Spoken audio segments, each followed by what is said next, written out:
right, so yeah, so I think Michael had put in a thing saying it looks like this is a hot topic, and certainly is. I think that you can't turn the TV on, you can't watch YouTube, you can't really do anything without seeing some discussion about AI. And so, I figured that this was a pretty hot topic, and it's something that I'm pretty excited about. So I will, let me downsize this a little bit so I can get to my notes. All right, so first I'll tell you a little bit about why I'm doing this presentation online and not at the San Diego Fair, which I had originally intended to do, or that was my plan. Once I turned in my presentation information that I wanted to present at the fair, which I've been doing the fair for many years, judging and doing workshops there. Sort of at a last minute, it was decided that I would not be able to do this presentation at the fair.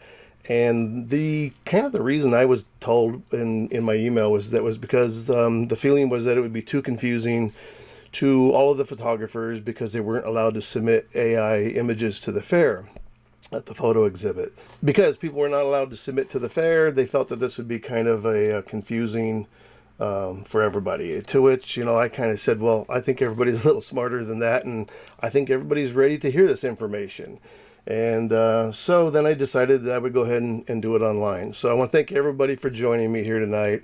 I'm going to show you and kind of discuss about how we can use artificial intelligence with these image generators and this technology to augment our photographic process. And I think that's kind of an important word to hang on to for the evening, because there's a lot of this talk and worry about how AI is going to replace, everything. And I really like to look at it more like this is really going to augment what we already are doing. So I believe that this new AI technology will absolutely revolutionize the way that we process and create our photographic images. And if anybody has had a chance to play with it at all, hopefully you will agree with that sentiment. So I'm going to kind of like do this a little bit of history on the photography process and kind of help bring us, forward to where we are today. And so I want to start off by talking a little bit about art and technology.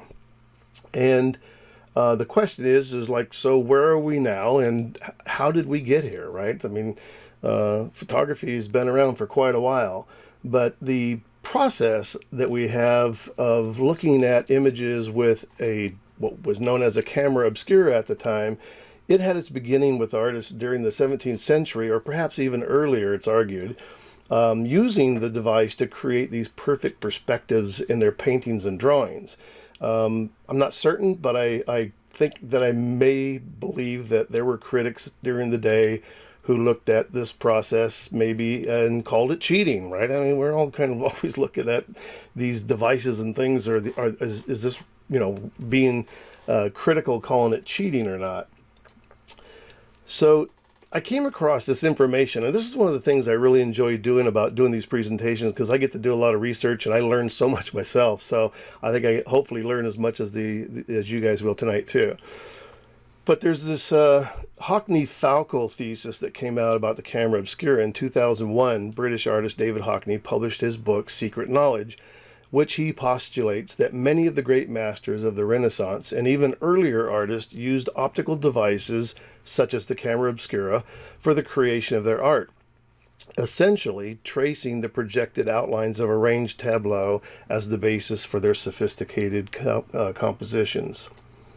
Interesting hypothesis. So the theory has created a great wave of controversy in the art world, and since many people in the art establishment believe the use of a camera obscura undermined the received notions of talent and brilliance of these artists and how art historians had previously understood the complexity and precision of their works.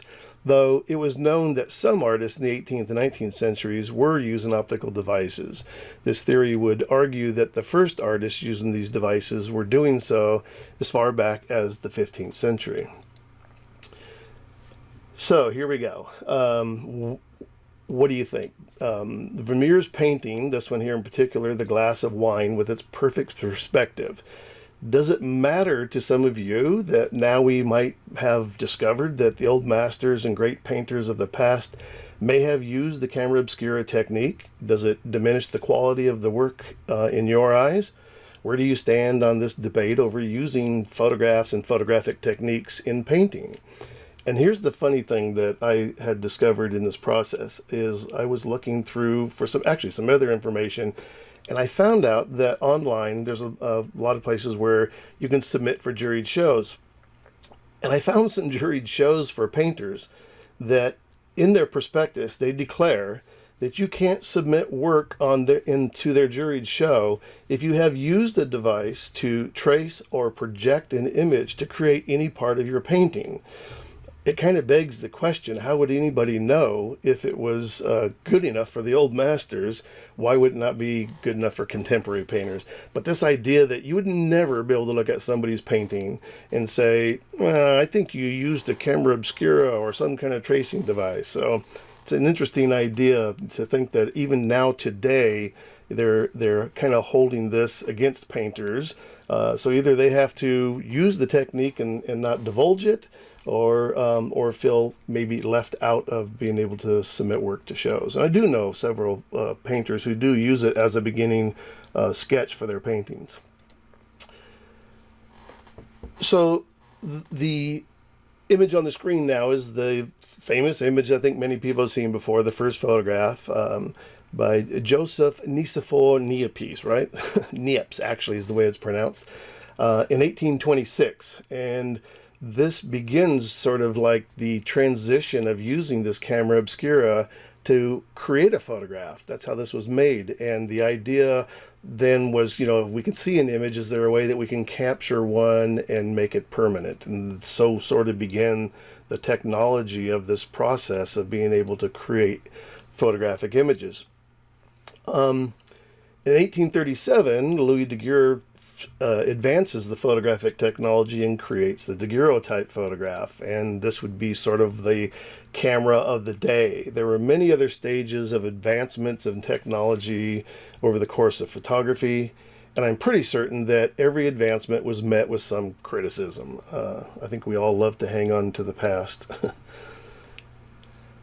So, interesting idea. Within a few decades after photography was invented, it was feared that it would end the era of painting and the painter.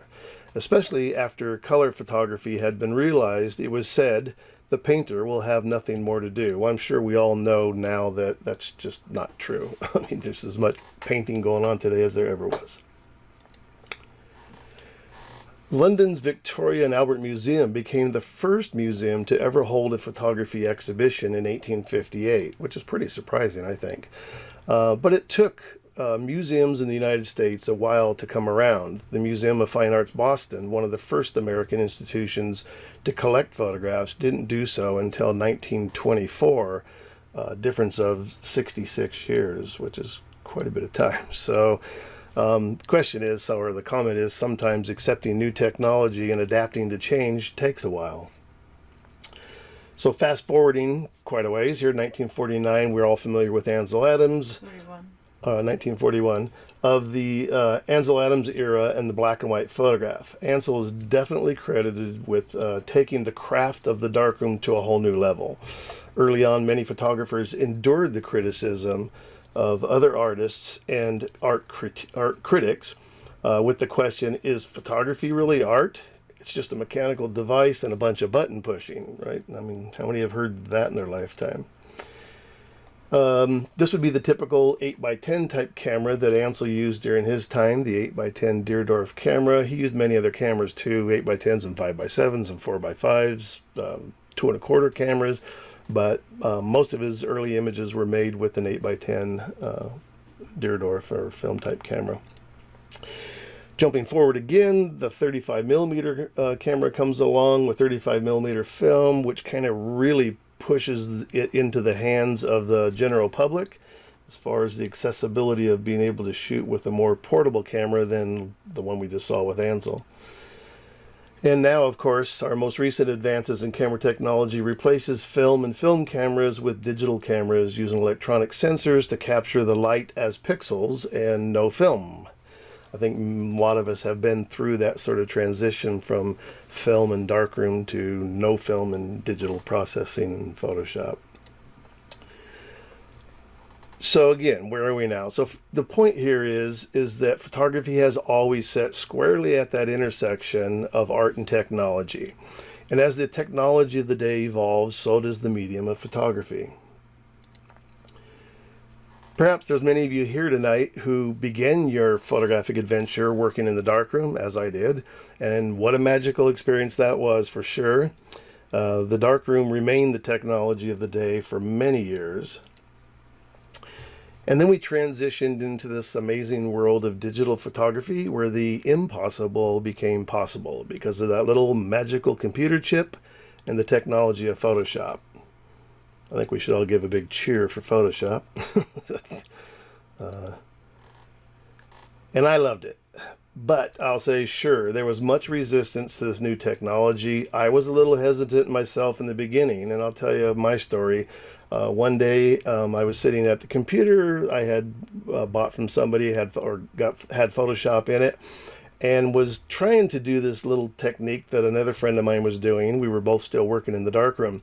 And the idea was to sit down, put an image into the computer, and kind of work on some of the technical, problems that the image might have, and also kind of work through some of the interpretations that you might be able to do.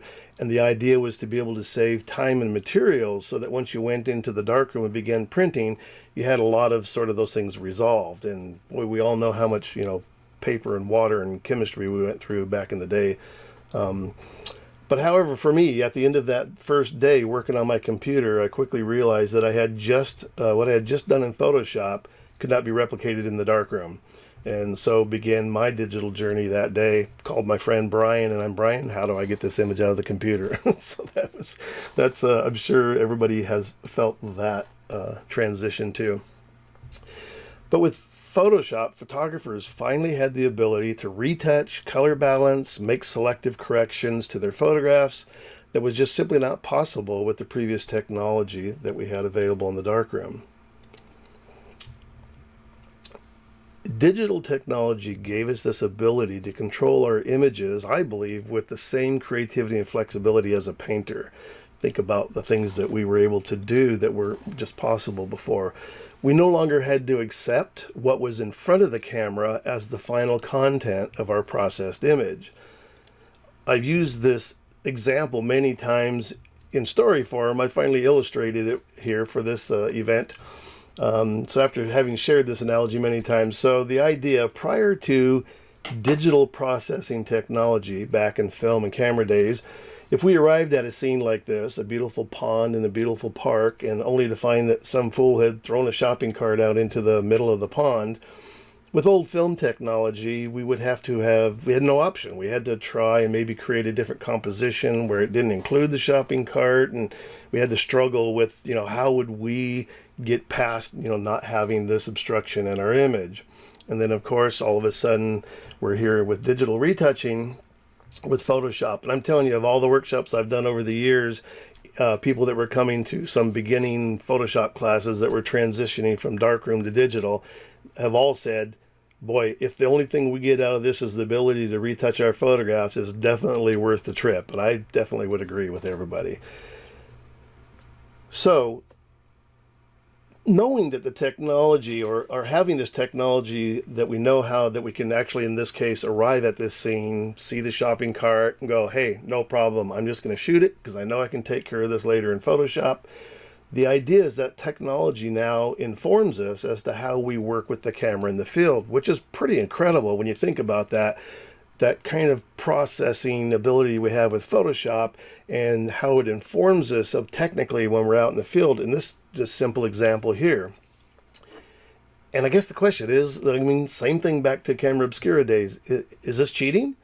In the early days of Photoshop, in some clubs and organizations, adding and taking away pixels was not allowed. In fact, in some clubs, the competition, still in some clubs today and in certain competitions, it's still not allowed. They don't like you to add to or take away pixels.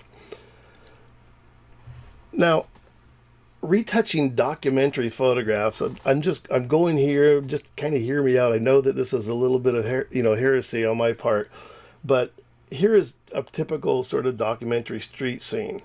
And my argument has always been, I would like to remove these two people. And in documentary photography, there's always been this strict standard about you do not remove anything, you don't add anything.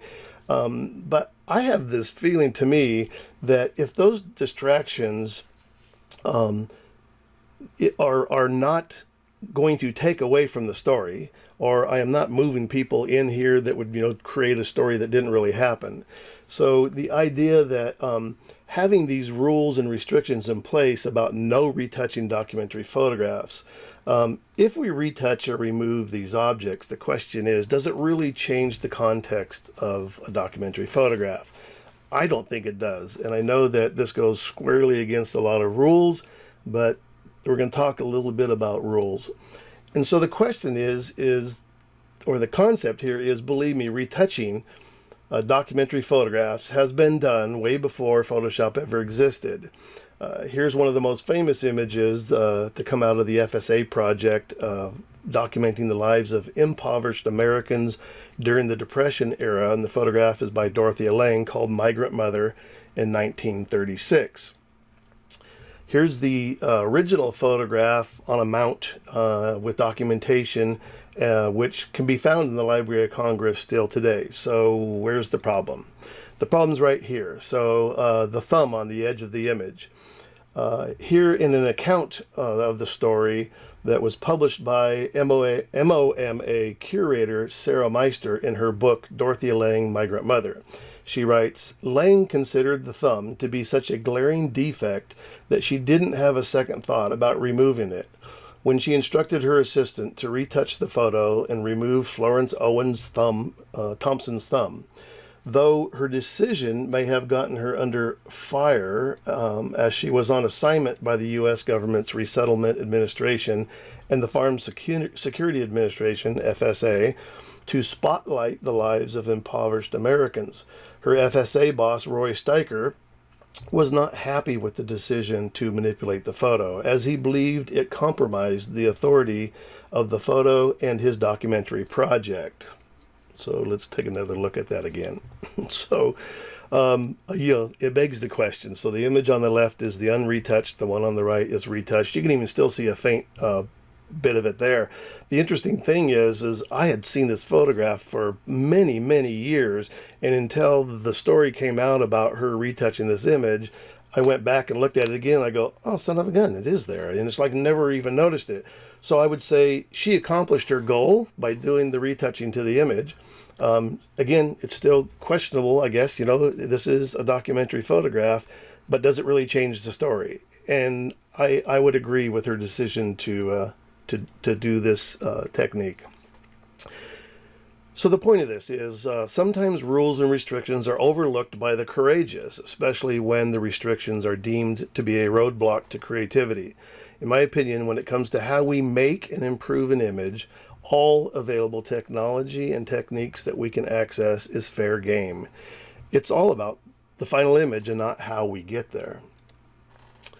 So I salute you, Dorothea Lange, for having the courage to go ahead and retouch this image, because it's just crazy that that would not be allowed.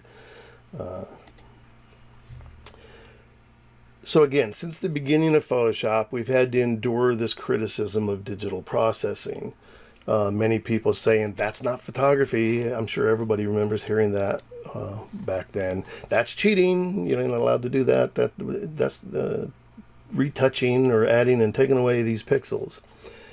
So many photo clubs and organizations put in place rules that stated that digital images processed in Photoshop could only use similar techniques as those that could be created in the darkroom. I usually ask, do you mean like Jerry Uelsmann? Of course they said, to which they usually responded, no, not like Jerry Uelsmann. So it was a funny rule, I always thought, that they wanted us to, only be able to use darkroom techniques until you bring up Jerry Uelsmann. And it's like, no, we're not talking about that. The very idea, forget about doing sky replacements. I mean, you've traveled halfway around the world to get a photograph, and there's a beautiful image here, a cathedral with just this blank, crappy sky, and adding in a new sky would definitely make the photograph better, but forget about it. You weren't allowed to do those sort of things. So I'd even wondered back then, when the no sky replacement rule was put into place, and if done well, how would the judges, how would anybody ever know that you had done this to an image, right? I mean, to me, that always begs the question, how does anybody know when you've done it?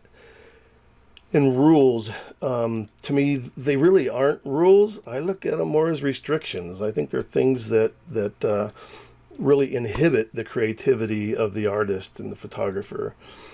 With so many restrictions, sometimes it's like trying to work with two hands tied behind your back. And when it comes to your work, you get to decide if things are becoming too restrictive and how your creativity is being limited by those rules. In the end, remember, it's your option. You get to pass or play. So what's the point, I ask, of developing new technology if we only allow it to look and act like the previous 200-year-old technology? A friend actually said this to me so many years ago about the digital, controversy back then. And he said, "What's the point? We got this amazing technology, but now we want to tie everybody's hands behind their back and say you can only make it look like the technology that's 200 years old today." So to which I ended up saying, we're not looking at your grandfather's photographs anymore. Digital photography changed the way photographs looked. It changed the way we worked on our photographs. And so here we are now today, moving into the age of AI technology and generated images. And the question or the comment here now is, well, here we go again. Are AI generated images photographs? What about AI generated techniques? Many people and many organizations are saying no to AI. In fact, the sentiment out there is if the pixels are not generated by your camera, they are not yours to use, which is, like, to me, is wow. I mean, we already use a lot of techniques, in Photoshop where we do textured overlays and gradients and all kinds of things like that where parts of the image don't come out of our camera. So I think it's an absurd rule. And for many, those AI generated pixels render your photograph into something that is simply not a photograph. So if you've used any AI generated pixels in your image, then clubs, organizations want to deem that it is no longer a photograph. And I don't know how that's possible, but let's talk about it. So I think we're about to reconsider once again what is a photograph, how they are created, and how they are processed. Even now, traditional darkroom technology is being considered a historical process. Think about that. I mean, we lived through the historical process. In a paper written for the Getty Conservation Institute, What is a Photograph, by Grant B. Romer, his technical note remarks about how we might redefine and reconsider how we use the word photograph. And bear with me, I'll read this. The stretching and blurring of the definition of photograph is a direct result of the evolution of electronic imaging, which has profoundly disrupted the established photographic industry.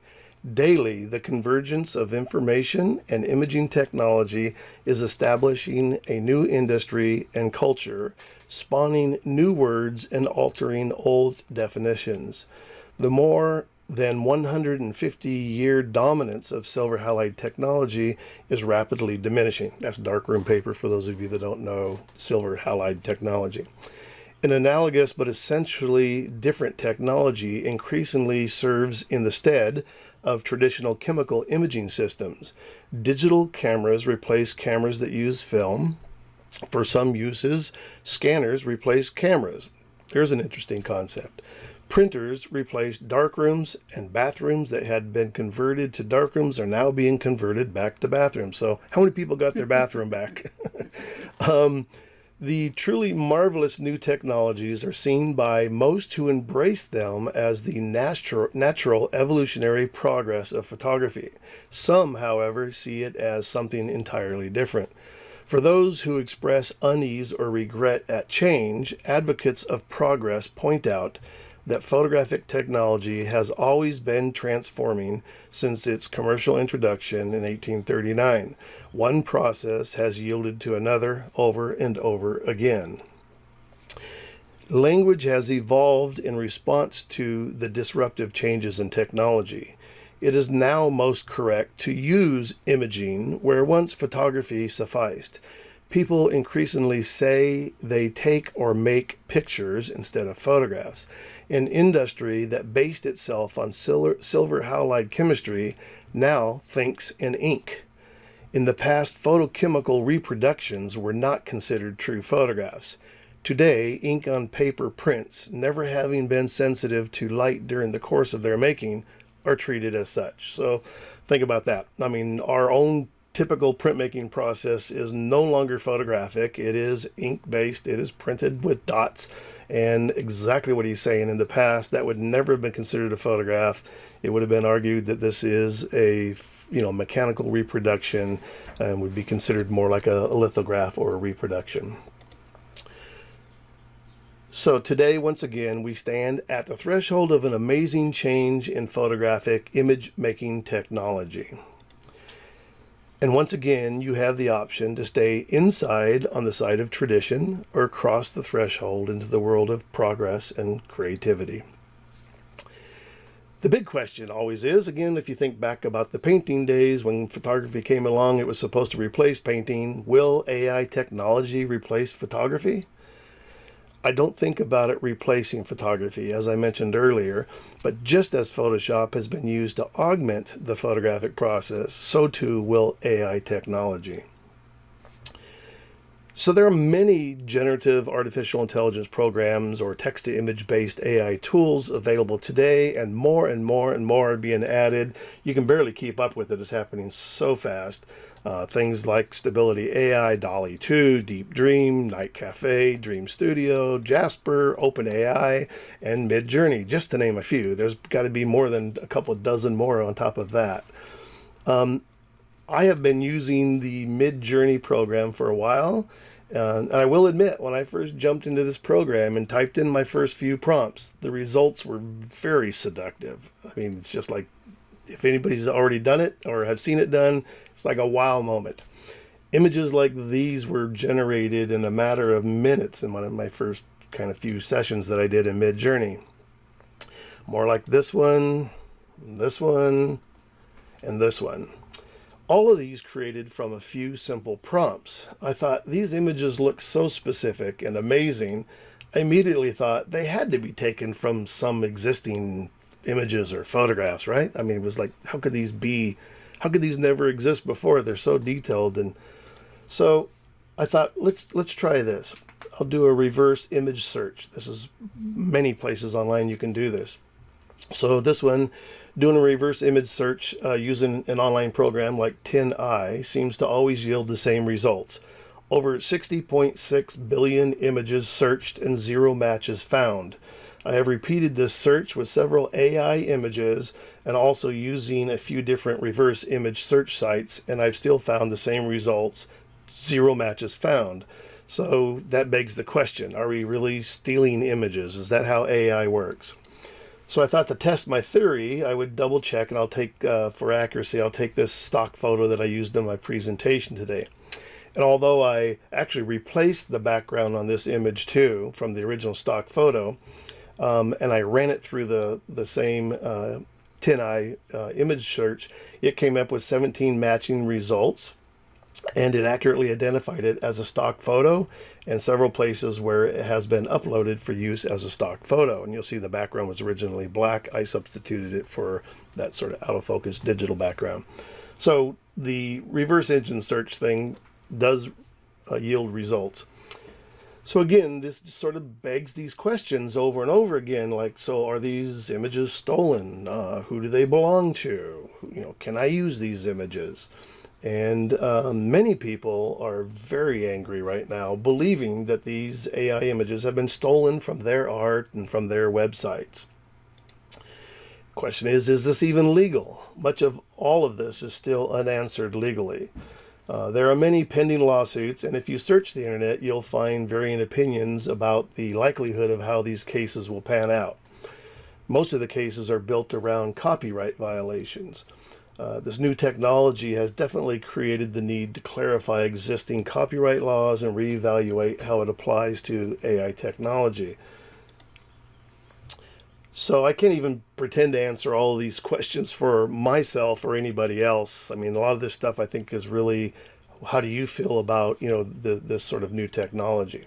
They're very complex questions, and many of them have not yet been resolved, but it'll be interesting to see how this works. So many things are kind of sitting, waiting.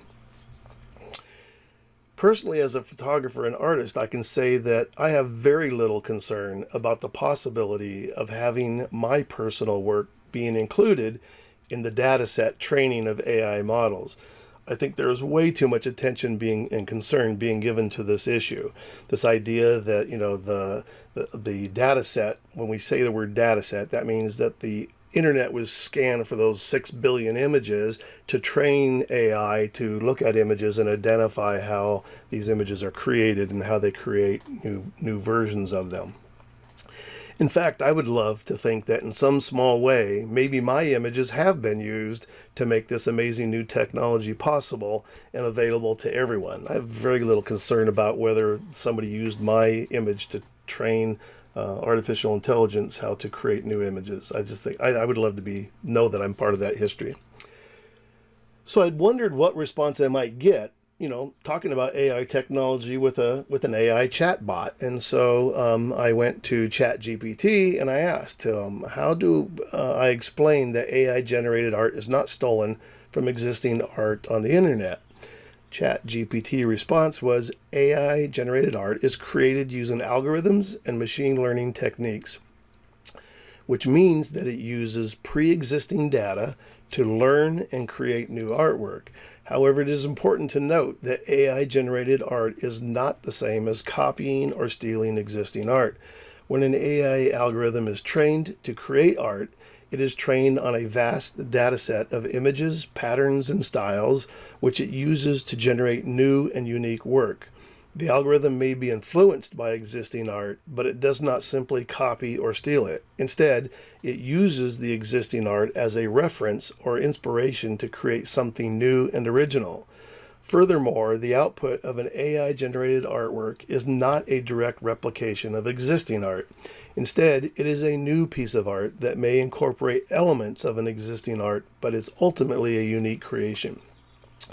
It is important to recognize the difference between an AI-generated artwork and the direct copy of an existing artwork.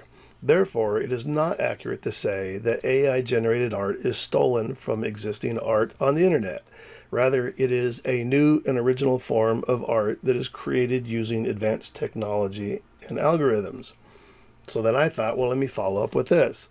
When an AI image generating program has taken data from images on the internet, how does it use the data to create new images, and are the resulting images to be considered photographs?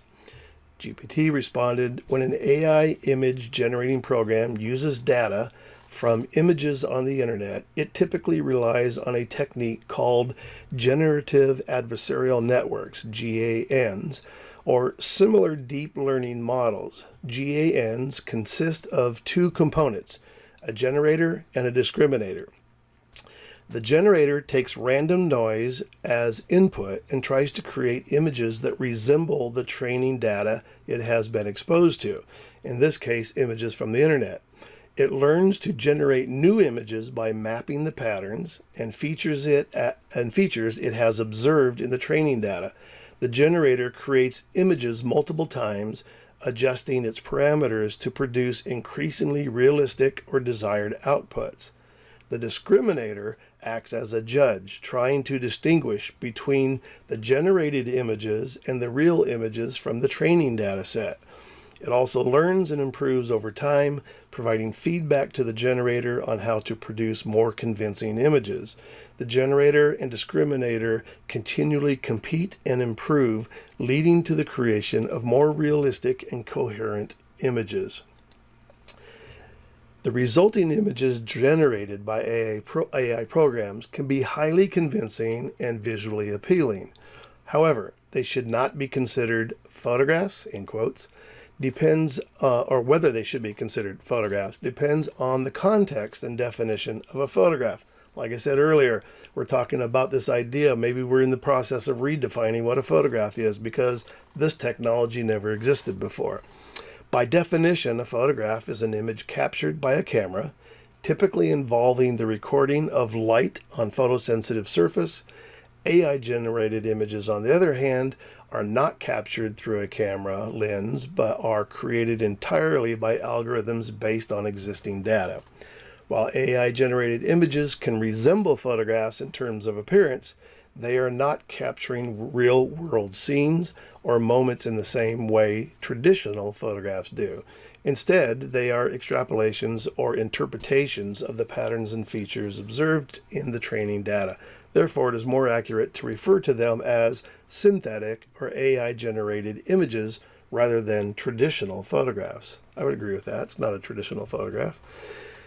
So I'm going to introduce you to this guy, Refik Anadol. Many of you may not know who he is, but as you can read there by his bio, he's an internationally renowned media artist, director, and pioneered in the aesthetics of machine intelligence.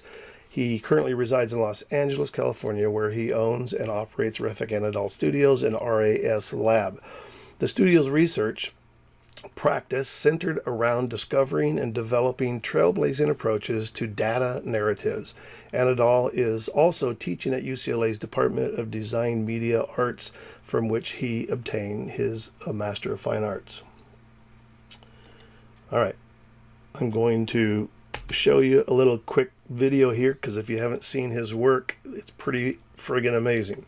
So what you're looking at here, and the person standing there gives you some sense of scale. This piece created by Refik Anadol called Quantum Memories, an installation of public art. This one's in Melbourne, Australia.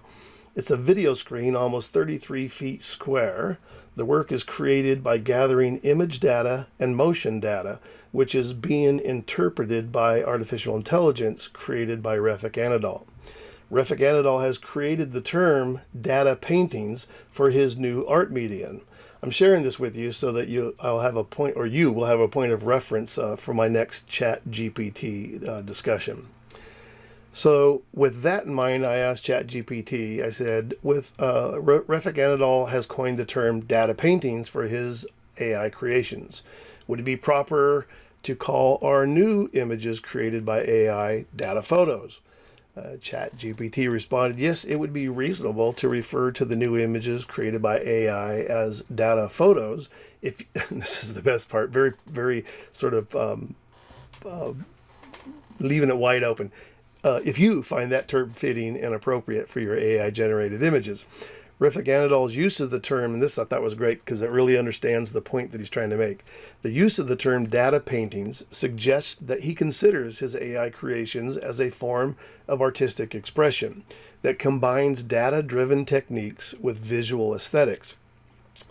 By using the term data photos, you would be emphasizing the role of data and AI in the creation of the images while still acknowledging their photographic nature. It's important to note that that terminology in the realm of AI-generated images is still evolving, and different artists and creators may use different terms to describe their work. Ultimately, the choice of terminology is up to you and how you want to conceptualize and communicate the nature of your AI-generated. I thought it was interesting they used the word photographs. So a little bit from my point of view, just talking about words and categories. So we tend to create categories and labels as a way to help organize and make sense of the world around us. Categorization is a fundamental cognitive process that helps us understand, remember, and communicate information more efficiently. Categories can play a significant role in art competitions and judging them by providing a framework for evaluating and comparing artworks. Categories can be helpful by trying to create fairness and equality by grouping artworks based on relevant criteria, such as medium, genre, style, and subject matter. This allows artists to compete on a level playing field as they are evaluated against others working within the same category. By having specific categories, competitions can highlight the unique qualities, skills, and techniques associated with each art form.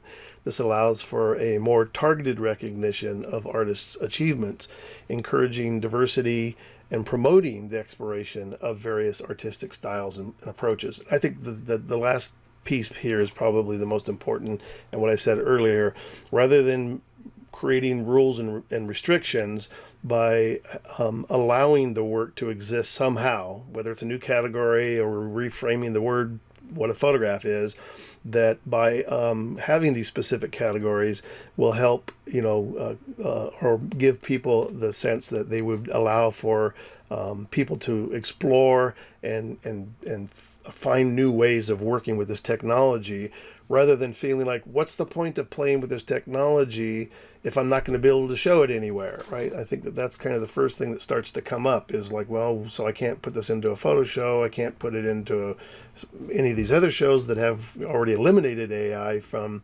their competitions. So it's interesting, I was thinking about, through all of this process, I thought, well, it was interesting to note the movie industry has been using computer-generated imagery, CGI, for many years. And I'm not aware of the movie industry having to separate those movies into CGI, or using CGI out from the traditional film movies. They are still calling CGI-based movies. In fact, even when you see the Academy Awards there are specific categories, but when you get to the best picture, it's like, well, the best picture not using CGI, or the best picture that does use CGI. So the point here, as I mentioned earlier, in the article by the Getty conservator, Grant B. Romer, it might be time again for us to reconsider what we call a photograph and how this new technology might fit into our creation of photo-based imagery.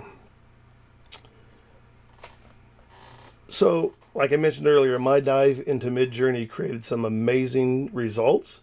However, I would say, as a person who's been involved in the creative process for nearly 50 years, I quickly felt a bit disconnected from this process. Are these really my images? After all, I only supplied the prompts, and is that enough? Eventually, I wondered if I might find something more creative that I could do with this amazing new technology, and how it might be used to augment my photography. Soon I began a collaborative process working with AI to create composited images created from AI-generated images, along with my own personal photography.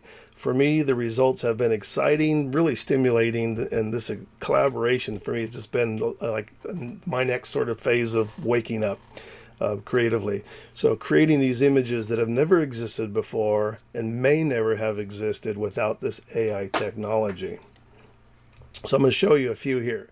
Here are some examples of the process that I've been working with. So the AI rainforest image on the left is the AI image created, and then the image on the right is the composited image that I'm called Journey into the Unknown, which is on the right there. Another image, the AI flaming portal image on the left, and then the collaborative composite on the right that I call Figure Through the Porthole, using Photoshop techniques and my own images. This image, called Guardian of the Sacred, created from 2 AI images as seen on the left, and composited with my images and Photoshop techniques on the right. This figure on the left was created with AI, and by the way, these were all done in Midjourney, and combined together with my images and Photoshop techniques to produce an image that I titled Wish I Knew, which actually is the beginning of sort of a new process that I'm working on using this technology along with my own photographs. And in this process, I started thinking about this collaboration. So one day I asked the artificial intelligence to show me what their signature looked like. And the chop you see on the right is what I received back from that request.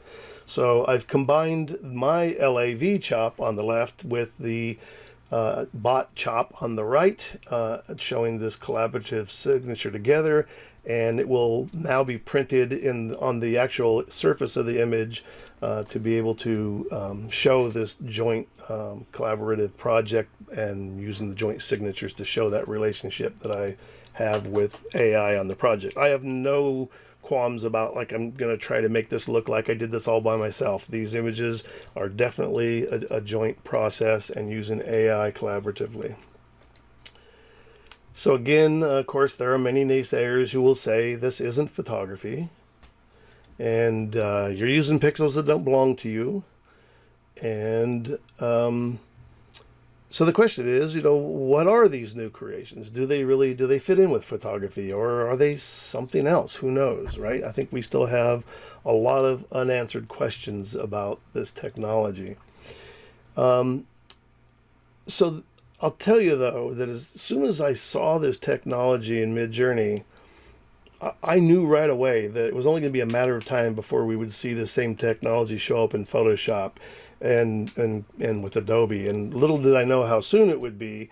Adobe announced their generative AI art generator Firefly, standalone program. And the interesting thing is, in between the time that I thought that I would do this presentation at the fair and the time that I'm actually doing it today, I've had to go back several times and keep adding more things to it. Firefly didn't even exist when I thought about doing this presentation at the fair. So here is their big, promo for this thing is, dream bigger with Adobe Firefly. Dream it, type it, see it with Firefly. So what makes Adobe Firefly different? Again, I just showed you there's so many programs out there that we can use. And this is Adobe's own sort of definition. Firefly, Adobe's family of creative generative AI models, brings even more precision, power, speed, and ease through directly into Adobe workflows. It is the most differentiated generative AI offering in the market, trained on a unique data set. So they're not using the same image data set that the rest of Midjourney and all the rest other ones I showed you are using. It generates it from commercially viable and professional quality content. Going on to say, the current Firefly generative AI model is trained on the data set of Adobe stock, to which they own, and so along with openly licensed work and public domain content where copyright has expired. So they're trying to beat the punch on a lot of the legal issues that the other people are sitting waiting to figure out how this is going to pan out in the courts. So Adobe thinks that they have been able to maybe avoid that kind of scrutiny. And so again, before I could even show you guys this demo, all of a sudden, Adobe makes this big announcement that the Photoshop and Adobe Firefly have come together. And here you'll see, many people have probably already seen this, but a simple selection, hit the Generative Fill button, and it fills in that space. I know it looks like we're probably doing the same thing as Content Aware Fill, but no. Selected that space, and now describe what you want to put in the space. Yellow road lines, generate, and now you've got yellow road lines in the image. Same thing, extending the canvas is something that we've all done using Content Aware Fill, but many times the results are horrendous. Because Generative Fill is subjected to having to use the pixels within the image, where Generative Fill creates everything with artificial intelligence. So here they're going to show an example of removing the background instead of the image itself. So circling the image, putting in a new prompt saying wet alley at night, generate it, and you now have the deer standing in a wet alley at night. And from there, we can keep adding content to your images. Again, put in a circle, putting in a new prompt, and the new prompt is red arrow sign. Click generate, and you have a red arrow sign. All of this to me is like, if you had thought that when you were working in the darkroom you would see this day, I know you didn't. Here's an image of this, person working in this little ice flow area, again extending the canvas, and instead of letting it just fill in, they're going to put in a prompt, frozen lake with reflections. And here's the amazing part: when you do this, you actually get 3 variations based on that prompt. By clicking on each one of them, they will show you what each one looks like, and you can decide which one you want to use. You could also generate more than 3. You can keep going. Now with a simple selection of the sky, they're going to click in a generative fill. They're going to type in Northern Lights. Generate. 3 variations come up. First one doesn't really look much like Northern Lights. Number 2 either, but number 3 pretty amazing. You could keep on going and seeing what else you could get from that. So their tagline, dream bigger. I mean, I think this is all pretty amazing stuff.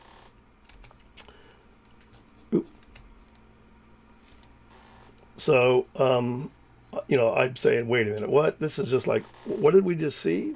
I know for some of you this seems stunning and amazing, and for others it might be that same old moment. Wait a minute, this is cheating. This is not photography. Again, these are all things that you get to decide for yourself, right? And I think that's the important part of it. This is cheating, right? This is clearly cheating.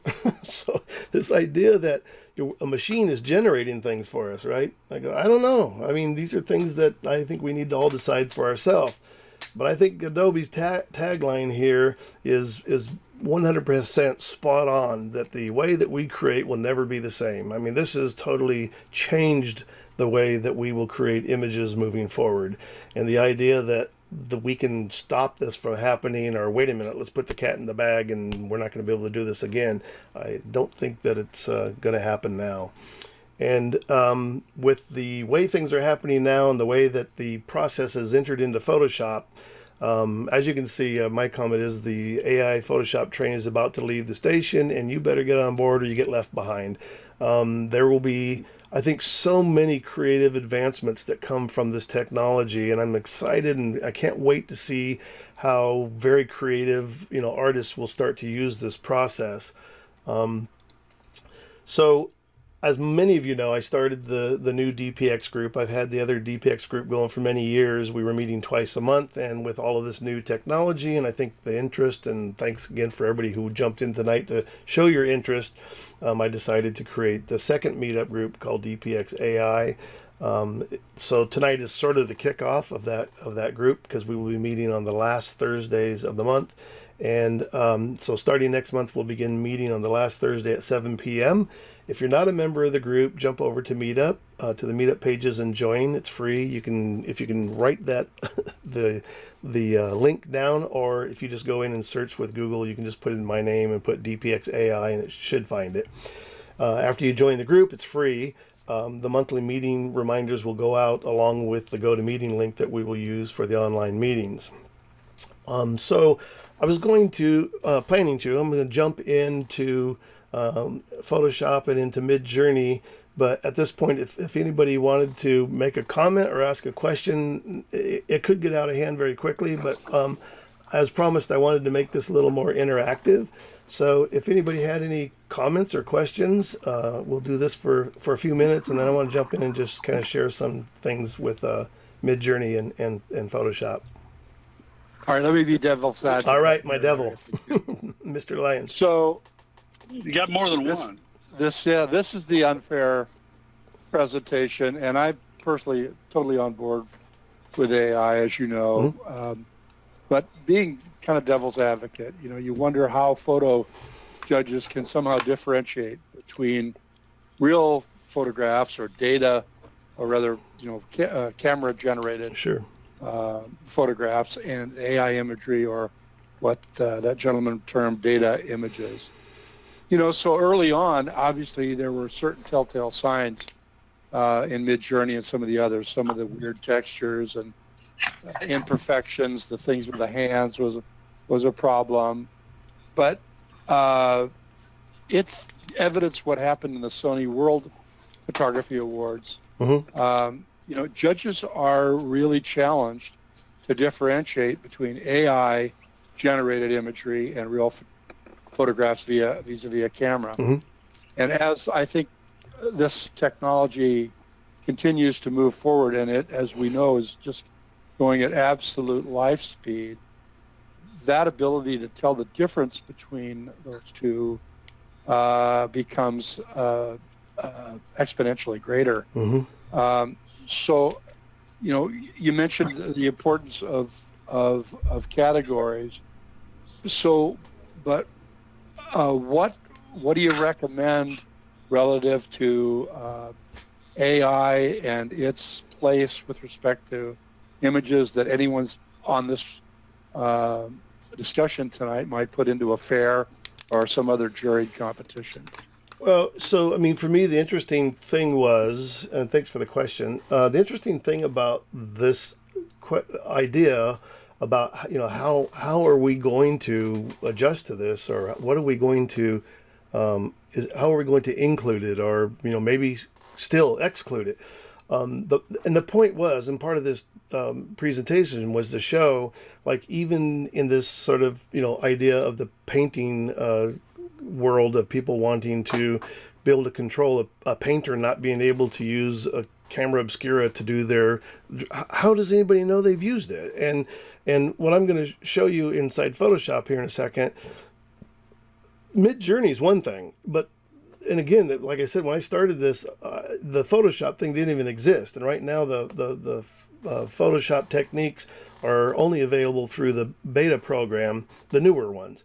Because the interesting thing is that the neural filters are also have been in Photoshop for quite a while now, and they are all AI generated, and they are creating images not from your camera, not from your pixels. So it's been there for quite a while. The interesting thing was only until now were people, even worried about whether or not you were using AI, which I thought was kind of interesting, that we could have been creating variations of our image through the neural filters and still using AI, and yet nobody, within the last several years had ever said anything about using that technology. So that's one thing. The other thing too is that aside from generating an entire image from say prompting, what I will show you too is that the ability to use it on your own personal photographs now has become infinitely easier. There's still ways you can do it inside Mid-Journey, but now with it being in Photoshop, the intent is to use it with your photographs, and especially with the retouching techniques. Again, nobody is going to know whether you've used it or not. There's no telltale signs that you have used a generative fill, versus some very handy retouching. Nobody's going to know. So the only thing that I kind of landed on early on was when I had this discussion about doing the presentation at the fair, was I totally agreed with the idea of not allowing it into the fair this year, because we don't know yet. Nobody knows what do we call it, where do we include it. There isn't a category for it, and so I totally agreed with that decision. I think that was probably the best thing to do, and it kind of came on to them. Same thing like it's happening with the speed at which this is happening, which came on so quickly that I think they made the right decision, because there would have been no way to handle it this year. But moving forward, we've got the time. The fair will be over with on July 4th. We have so many months between now and the next fair, and something is going to have to be done, because I think that there's enough people, and especially, with the new technology in Photoshop, there's going to be enough people who are going to be wise to be able to use it. And, again, how will you know? That to me becomes the basis, I think, of every question moving forward. Yeah, touche. And you're going to have a darkroom category. And, they do have alternative process category still, which is very, very small. So and Firefly has just obsoleted your chop block, Larry. I mean, what's the point of giving credit to the machine when it's in Photoshop? Everybody's going to use it. Nobody's going to distinguish, whether I use Firefly or not. Yeah, everybody's going to use it. Yeah, I agree with that. So but I'll still continue to use it. Photoshop. I'll still continue to use the chop for now. I like the idea. Now, I got a question for you, Larry. Yeah. Why are you trying to cram this AI thing into the photographic category? I mean, to me, it's not photography. There's nothing, photographic about it. There's no camera involved. Yeah. So many years ago, we could argue with a lot of other photographers that created photograms, and there a lot of photographers made a life out of making cameraless images. So again, this idea about how we define an image, and I'm not trying to cram it into the photo category. I don't know yet. I'm asking like all these questions. The conversation I had with ChatGPT was like, let's talk about this. I mean, that's really where I'm at today, and the reason why I think it's so important. We have to have the conversation. So I just think that it needs to be figured out how we use it. And I think the most important part, and again, not knowing when I first started to do this presentation to where I am now today, the Photoshop, functions within Photoshop in the new beta version wasn't even a part of the discussion yet. And now that it's entered into the discussion, I don't think that it nullifies by using AI to do something to your image in Photoshop.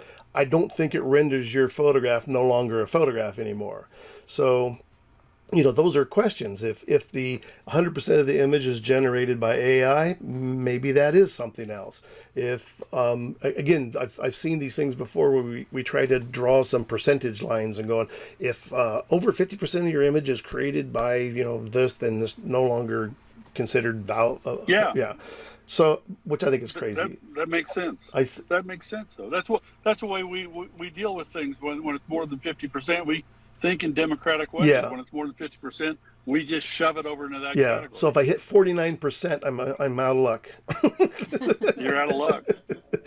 Larry, and I think you quoted Gene Wild here a while ago, and Yeah. in one of the deals, saying, suggesting that we stop making rules we can't enforce. Right. So my question is to anybody here tonight, particularly with respect to using generative fill on your own image, and you use that as a retouching tool, who's going to know? I mean, unless it's sort of somehow indicated that that AI was used in the process of retouching. Yeah. But if nothing is said, who's going to know? Right.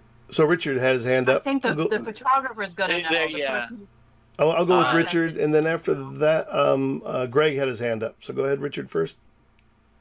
Yeah, no, I love the idea of when I've worked with the AI, it really does feel like a collaborative process because you're throwing things out even when you're blending with your own images and coming up with alternatives. It's like you're working with somebody. Yeah. I'm not sure where Adobe stands on that, right? That they want me using their name with my work. So for me, that's kind of a question. I don't know how to respond to that. Yeah, I don't. Well, I mean, there's not been any. Well, so far, I mean, all the stuff that right now with Adobe is sort of in sort of a, I want to say, a non-commercial phase right now. I mean, their advisement is that you aren't able to use this commercially or sell images using their technology. That it's still sort of in this beta testing format. But again, I still ask the same question: how would they know? So I don't know. So Greg, go ahead.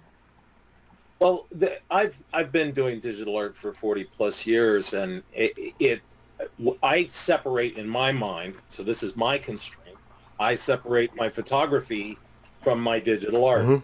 I do digital compositions. I do digital illustrations. I sometimes use stock photography in the digital compositions.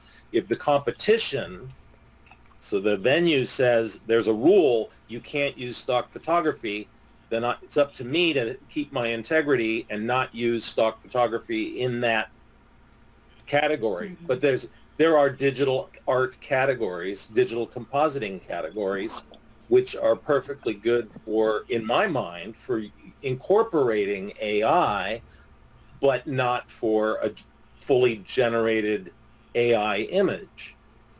But then it becomes much more blurry because I'm composing things using 30 or 40 AI generated images and using my process, and it now feels like it's my work now. Right.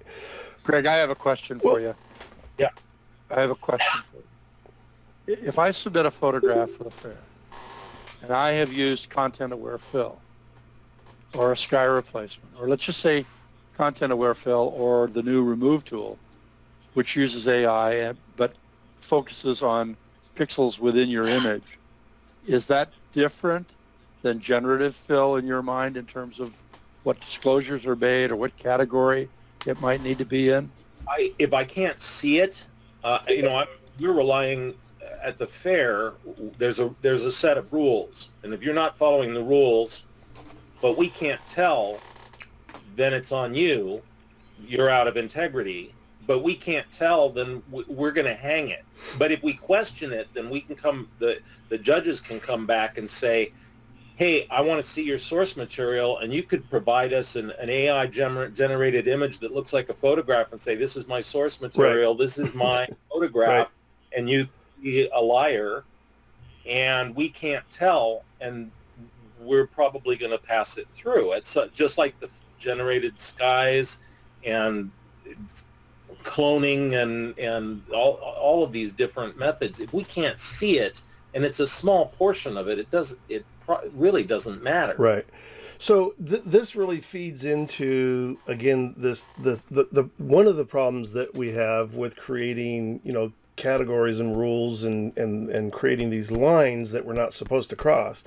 There's always, 50 other questions about, well, but what about this? Just like what you just asked, Don. What about if I do this, or what if we do this? So, and it's only going to get more, again, confusing. I think it's not fair to ask judges to be able to figure it out, because they won't be able to. This is why I kind of come back to this redefinition of, not, these aren't your pixels, so this therefore is rendered not as a photograph. And again, if we go with a percentage, well, if so many percentage of the image is still your image, then yes, it still is. And it's like trying to figure that out. Was I at 49 or was I at 50% or whatever we use? So just, I'm gonna go ahead and jump in past the questions right now, just so we can get a few things in before we end this. So right now I'm in Photoshop and I'm in the beta version, and somebody asked, how do you get the beta version? You would do that through your through the Photoshop app, and you would the Creative Cloud app. And in here, once that loads, I think it's going to have a hard time loading it right now, because I'm really got 100 things going, so I'm not going to bother with it. But if you go to the app, there will be a place where you can download the beta version of it, and you probably can't see, but down here in the very bottom of my desktop, the regular Photoshop here is 2023, and the one on the right is actually the beta version. So I've opened this image in here, and just to sort of give an example of some of the technology, and I know many of you have probably already seen some of this, but just as an example, this concept that we've used for the longest time of extending a canvas. So I've just opened up the crop tool. I've extended the canvas over. I'm going to grab the magic wand and I'm going to select those empty pixels. Now, one thing that you see sort of flipping around here on the bottom is the new contextual panel that has a lot to do with making selections and this generative fill. It gets to be a little bit of a pain in the neck as it's jumping all over the place, but so I can drag it up here. And if I hit the little 3 dots up here, I can tell it to pin it up there. So now it'll just stay there during my session. And now I've made this selection, I always like to add a little bit more to that. So part of what has happened on this panel, which is really cool, are a bunch of little shortcuts here that deal with, in this case, selections. So I can say expand the selection. I'm going to expand it by 20 pixels, and you'll see that selection now goes slightly into the image. Now I'm going to hit this generative fill on the panel here. I have an option to put in a prompt here, or in this case, I just want it to figure out on its own how to fill that space. And it goes to work. It thinks about it, and what it's doing is it's analyzing the image. And part of why it takes a little bit of time is because it's not doing it in your computer. It has to send it up through the cloud, and it's using the Adobe's machine to do the generating and figure out the information about how it's going to be played. So at this point, you come up with these 3 examples that show up in the properties panel. And there's one example. There's another example. It's loading. Take a second. So there's the other example, and here is the 3rd example, where none of those, they're all okay, but I'm going to generate another one while it's doing that, just so you can kind of see. So I can generate 3 more. The interesting thing is if you look at this hillside back here, as well as the foreground information, it has figured out, the shadows, it has figured out the detail in the shoreline, the water, and it has added in this hill information. Again, you see all the hill kind of shift again. And so here's 3 more variations. I was trying to finally get one that actually showed where it actually added on a new pole. So it didn't grab necessarily a pole from another part of the image. It's actually creating that pole. So none of these pixels that are on that outside edge came from your image or out of your camera. These are all AI generated pixels. So again, if we use that sort of terminology that these are not your pixels, they didn't come out of your camera, is this still my photograph, by using that much of it? Now, just to show you sort of the reverse effect here is I will select these pixels again. I will do an expanded selection of the same 20 pixels. And this time I will ask Content Aware Fill if it can do a decent job. And it goes to work. And like I said earlier, the difference is Content Aware Fill is subjected to using the pixels from your image. And didn't do a very good job, honestly. It copied these 2 pillars here. It got kind of confused with this information in here. So, when I first started looking at these different ideas of how, and just in this case of expanding the canvas, people who would say, "Oh, I would never use AI technology on my image because it didn't come out of my camera. They're not my pixels." I go, so you're gonna either say, "Okay, I'm not going to do the generated pixels, the AI pixels in my image. I'm going to suffer with this," or just say, "Forget it. I'm not going to be able to expand my canvas." So, those are sort of the options you'll have, right, as to whether or not you're going to use this new technology or not. I'm going to show another one here. This is a typical sort of Mid-Journey image that, and I was going to go into Mid-Journey, but I don't think I'm going to bother. It takes a little while to generate, but I'm just going to show you some examples. So this is a Mid-Journey image. I forget what I put in for the prompts, but something about a monk. And this is what it generated. And it's pretty common that you'll see these sort of cut off, tops on an image. And now in Mid-Journey, again, it's like just changed this last week. You could actually ask it to zoom out and it will generate edges around the edge of the image also. So you could do that inside Mid-Journey.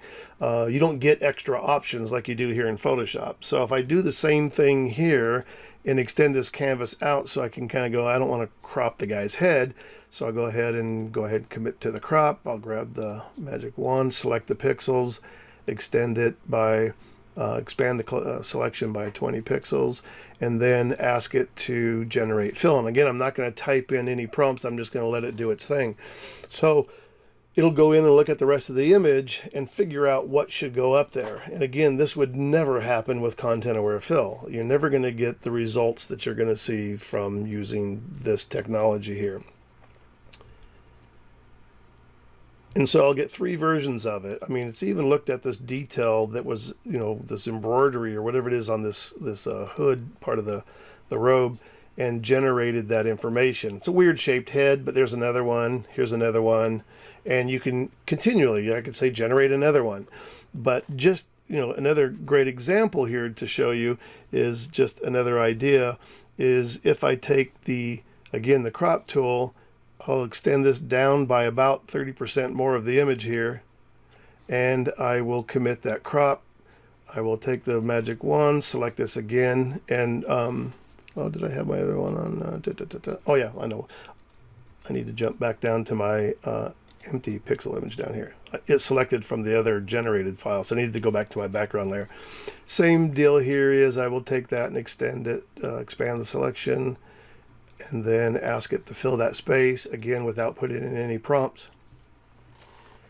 And the thing about this is you could keep expanding and expanding and expanding, and it will keep generating all of these edges and sides to the point where, it'll start adding things. I can't even tell what this is down here. But again, I have 3 options here to decide from. So here it kind of filled in the arm. It even included sort of a vignette on the bottom part of the image, which is kind of, I think, picking up from the original information. Here's another one where it actually put in some hands. Again, not a great hand here. But here's one of the best things I heard, and I think it was Jesus Ramirez in one of his YouTube videos. He said, if this technology is doing what it's doing today, the thing to remember with any beta version of a program, right now it's the worst it will ever be. This is the worst that this program or these functions are ever going to be. It's just going to get better and better and better. And again, you can generate these things over and over again. I'm going to show you maybe a more practical application of this, and it sort of again begs that question, that Don had asked. At what point? Oh, interesting. Gave him a newspaper here to read, or whatever that is. There's another version, and here is one more version. So, this next image, and I think, actually, I'm not. I think I will do this one. And I'm going to go on to the other one. I think this one's probably a little more interesting. So this was, I think Susan's here tonight, Susan Newland. This was an image that she submitted for one of our DPX critique nights. And let me turn off all of the correction layers. And this is the way the image looked originally. And she commented when she walked past this barber shop, she was drawn to these little halo lights above each one of the person's heads that were being worked on. And she popped in and took the picture real quickly. And then when she got home, it was like, wow, there's just so much clutter and crap going on here that maybe the story gets kind of lost. Well, so there's a lot we can do with this generative fill stuff. But even in this case, some of the things, like I wanted to remove these other fluorescent lights up here. So some of those didn't respond real well to the generative technique. So I ended up using regular retouching techniques up there. So it doesn't mean that this is going to eliminate all of your Photoshop, retouching abilities. You're still going to have to learn how to retouch your own photographs. You're going to have to still learn all of that, all the things that you can do in Photoshop before you even start to use this. So the obvious problem was this guy here in the corner. I mean, he's out of focus. He's not really part of the story. Wanting to get rid of him. And so again, the simple technique here is to just take the lasso tool and circle this area that you want to repair. And oops, I missed the whole thing, but I'm going to just show you the results. And here's the results. And again, when you save the Photoshop file with all of its layers, the generative layers, there's a little symbol down in the corner of the thumbnail. It kind of looks like a smart object, but it's really just telling you that it's a generative layer. And as long as you don't rasterize this layer, your 3 versions are always still available to what you generated. And again, you could generate 3 more versions because it actually uses your original selection. The idea though is, I mean, it's amazing if you look at it, figured out this black cabinet back here. And the amazing thing is, a very subtle change is it recognized this guy's blue pants and that this is kind of a shiny metal material. So it actually put the reflection of that blue color in his shirt into this black part of the cabinet. I mean, friggin' amazing. It also generated a whole new shoe. If you look back at the original one, there's just a partial shoe coming out of where this guy's leg was sitting. So now there's that change. And then, again, all the other obvious things, the big giant row of chairs there. Again, there's the fill there. And you could go on, I mean, the mirror there, I went ahead and removed the mirror as part of that number on top. And the mirror here, and then some of these things that got generated, again, this is going to go back to, you're going to have to figure out, still do some regular retouching. So here I sort of did a little bit of retouching and ended up creating down, I don't know where this layer is, but anyhow, created a baseboard down there, and then a curve adjustment layer to darken this back room back here. But if you look at this, I mean, again, you would never know that these things were generated by AI, or maybe you were, some really good retoucher and you did it the hard way. I don't know why we would have to do things the hard way in order for them to be what we might call legitimate. But anyhow, this to me was like just a total amazing as to what abilities we had with this particular tool. I don't know what's happening over here. I think I have a layer that's not, I didn't select the right one, but you kind of get the idea. I'm going to go back here just to show you my before and after of this one particular image. And this is the before shot that I did. This was done recently on our Pismo Beach workshop. So these ghosted figures were all part of my original image. And then the AI generated stuff, I ended up creating this from it. And if I go back in here and into my Photoshop here, if I come into here and starting from here, I decided I wanted to put in a tree here, and your selections, the size of the selection will determine also how big the fill becomes. Also, in this case, maybe how big the tree is. So in this case, I'll go generative fill. I'll put it in a prompt, and I will tell it to, I'm going to call it a dark twisted. It's even forgiving sometimes on your spelling, dark twisted tree. And say generate. And again, when I first started working on the image, I had no idea what was going to happen. And as things start happening, you figure out, okay, better ways to make selections, maybe better ways to create, like in this case, that's kind of a small tree, but it's kind of figured out also making this sort of shadow and the way the sunlight breaks through it. I'm going to see if I can actually, if it'll generate a larger one. So I'll just hit generate again. If it was on some earlier ones when it was bigger, and you'll see on the one that I've already done, the tree went up into the area where the, let me see if one of these does it, kind of.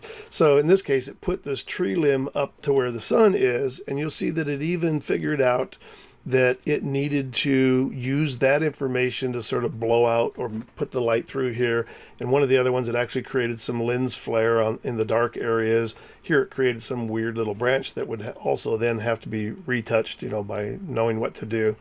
I generated the other trees, and so once I had the things done, again, I'll just do a quick one here, and I'll put in a twisted branch.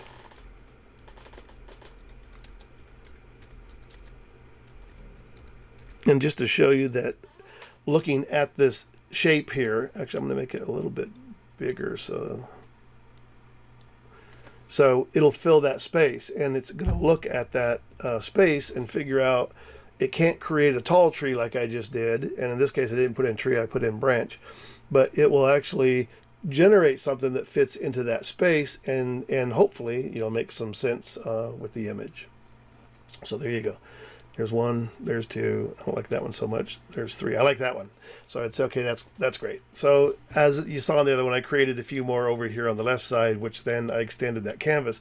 But to show you one more sort of idea here is that once I got the tree over here, I felt like these people, I wanted them to be closer to the tree area. And how could I could try the content aware move or some other technique that's part of Photoshop, but I decided in this case to use the content aware scale, which I can't do because I have a locked layer, and I want to show you just this technique because there's some problems with it. So if I go with content aware scale, and I'm going to hold down shift, and the point is that I can start to move these figures to the left without really distorting the image too much. But one of the things you'll notice though is you can now see the outline around the generative fill spaces, and that's because the information, the pixels that I'm moving in this case are not the ones that were used to generate the area around it. So in order to do this particular technique, I would need to say, okay, I'm happy with the way things are. I'm going to go ahead and create a composite layer on top, and then this layer would then be all right, so now I'll go into edit and do the content aware scale, and I'm going to hold down the shift, and I'm going to drag this over here. And now all of that information, still looks believable. And so I'm just going to go ahead and say, yeah, let's take that. In this case, I will turn off the stuff below it just so you can see. So here's the area that I need to fill. We're going to use that same technique. I'll select this. I'll go ahead and expand the selection by 20 pixels and use generative fill. And I'm not going to type anything in. I'm going to let it think for itself and see what it comes up with. On the other image, I actually removed this little jet trail up here before I started doing all the rest of the stuff, but we won't go through all that. Okay, so Same thing is it's figured out this shoreline here. There is a repeat here, right? So that's kind of strange. It generated a whole new section for that top part, but we can look at the other 2 or 3. Here it copied some of that information to the right, which I wouldn't want to use. And here's another variation of it, which I don't really like. The thing is sometimes you have to go through several iterations, and maybe you got to do 10 of these. I mean, who knows? The point is that it can actually end up doing it, and that one's not so great. That one I like. I think that works really well. So again, if I turn this off and on, you can kind of see the area where it has added to, and has really done an amazing job on the shoreline. I had some other ones where it really did a really that's even interesting, but did kind of a really cool kind of a shoreline edge there. But again, these are not pixels from your image. These are all AI generated images.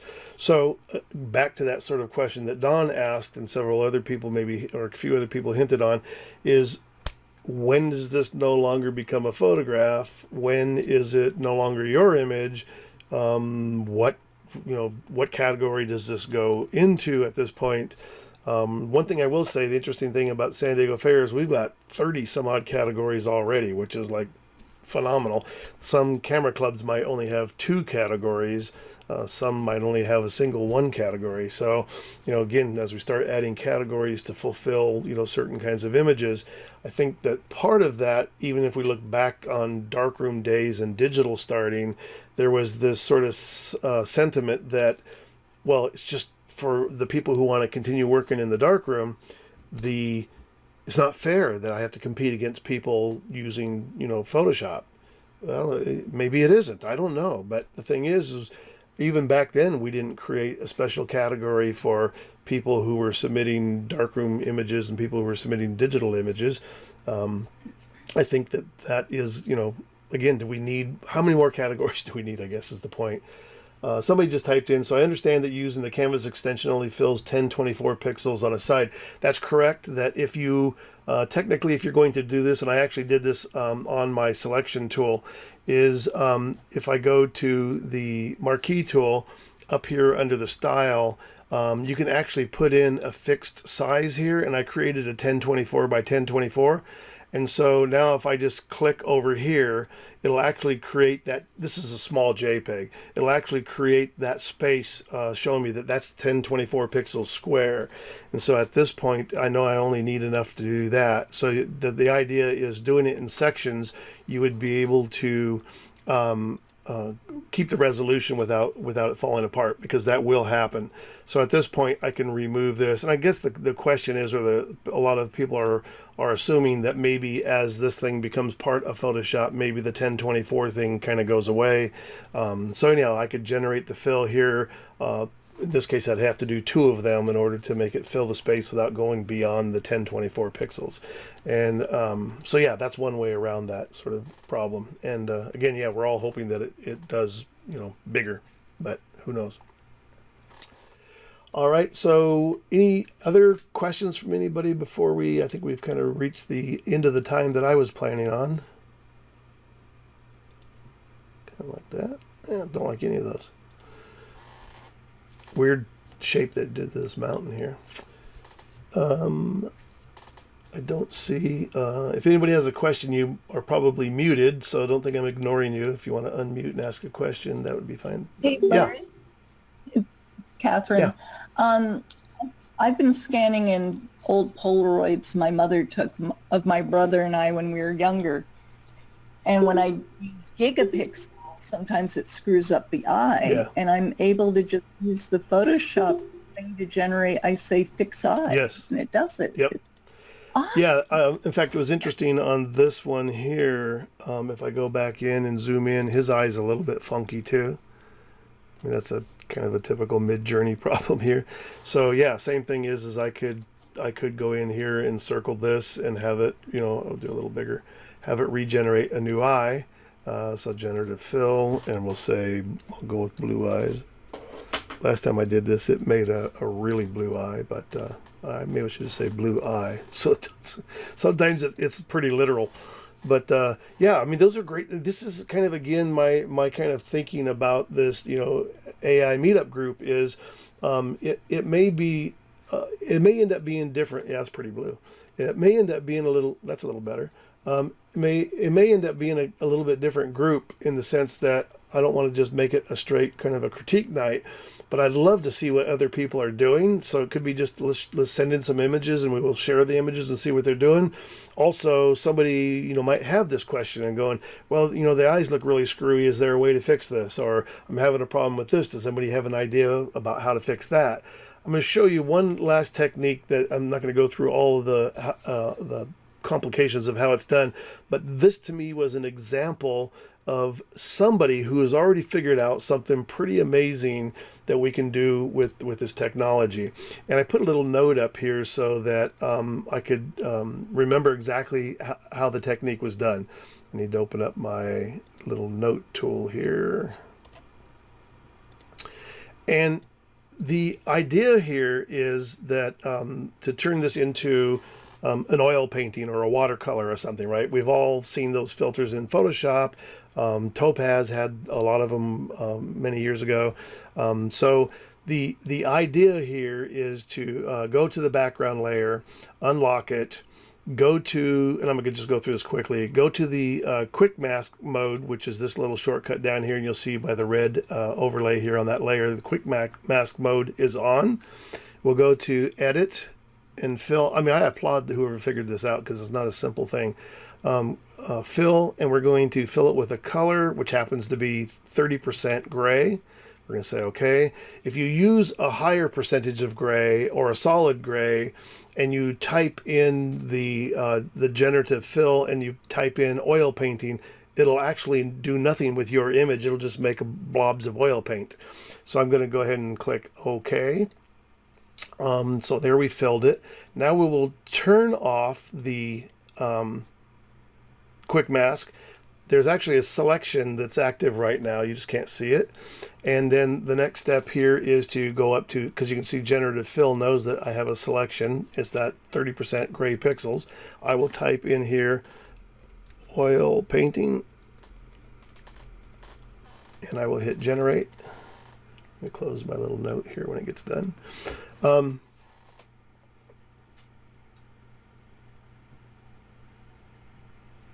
And this is something that I think for people who are painters, it'd be an interesting way of taking their photograph or a photograph and say, oh, let me see, some ideas about how to take this and turn it, in this case, into an oil painting.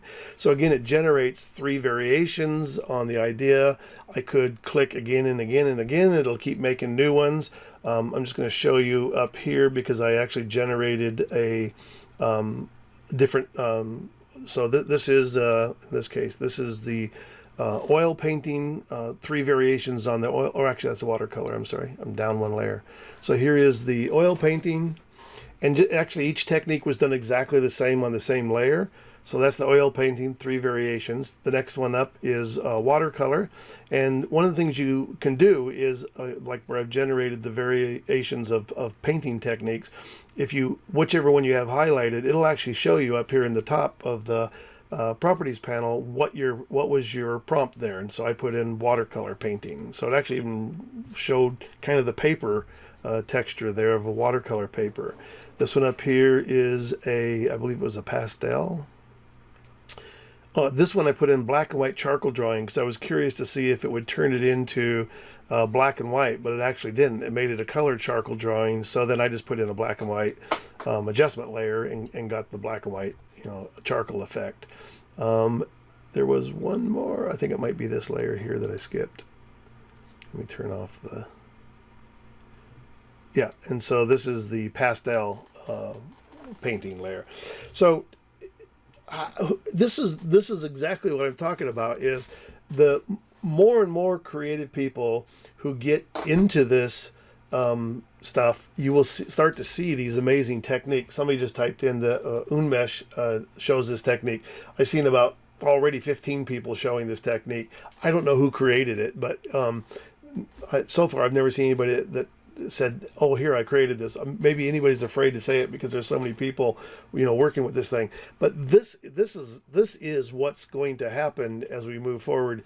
Is these, more and more creative ideas are going to come out of this that we will be able to implement and use with our photographs, and this is what I'm excited about. All right, so that will wrap this up. Unless anybody has a last question before we sign off. Good job. Thank you, Mr. Fike. Hi, Larry. Steph has a question, but she can't get through to you. Okay. I don't hear her. So. Here, one moment. Here she goes.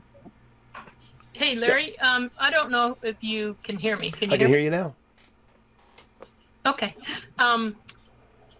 This actually, what you guys have been talking about, Adobe came online on the news channel when this first beta came out, and they kind of addressed all of the questions, or most of the questions you guys had. The first thing that they said was they will, not during beta, but as soon as beta is over, they're going to implement a piece in the metadata, and they will know exactly if a print is used online, like, and it's trying to be sold, or for the fair, they will be able to identify. We may have to send in a file, but the metadata, if it is used, will show that AI was used to create part of the image. Right. So yeah. My question is, well, and also, I mean, in all fairness, I can tell you, you can change the metadata. If you want to cheat, you're going to cheat. But the other side of that, though, is exactly. You got to have your own integrity. Right. Can you imagine the complexity of judging, trying to go through 3,000 or 4,000 images to figure out if somebody has or has not used the technology on their images? So I think it's a futile battle to keep trying. Again, this goes back to my idea about all this new technology comes along, and then our effort is to try to hold photography to a standard that's 200 years old is just ridiculous. And this technology, I mean, I'll just go back to this image of Susan's. The ability to retouch an image like this should not be against a rule. That to me is just crazy to say that, well, because you didn't clone this, or content aware Phil couldn't do that, so therefore this technology shouldn't be used. I mean, these are things that need to be discussed, about, like, do we really want to penalize people for improving a photograph using this technique? Again, those are questions. It's a lot. Anyone else? All right, then we will wrap it up. Thank you, everybody, for jumping in. I'm anxious to see what everybody's going to do.